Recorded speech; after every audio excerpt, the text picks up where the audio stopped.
Mas gusto ko talaga na ako ang mag-prepare at magluto dahil mas nasisigurado ko ang kalinisan at mas masarap at the same time nakatipid pa. Tara, ito naman ang iyong subukan. 2 pork chop, wala lang, trip ko lang na 2. Ipasok sa plastic saka ito dikdikin gamit ang likod ng kutsilyo. Budbura ng paminta, asin para magkalasa. Ilagay ang patatas, optional lang ito ha. Cheese at dahan-dahan ko ito erolyo. Ibalot sa plastic tulad nito. Ipasok sa ref ng 1 hour para mag-firm. After 1 hour, tanggalin sa plastic. Ito na oh.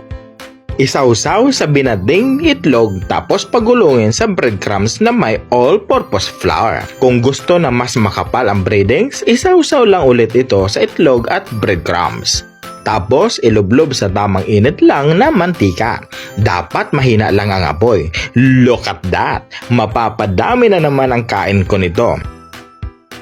Para sa sauce, konting ketchup, suka, toyo, asukal, konting bawang at luya, may tonkatsu sauce na tayo. Tikiman time!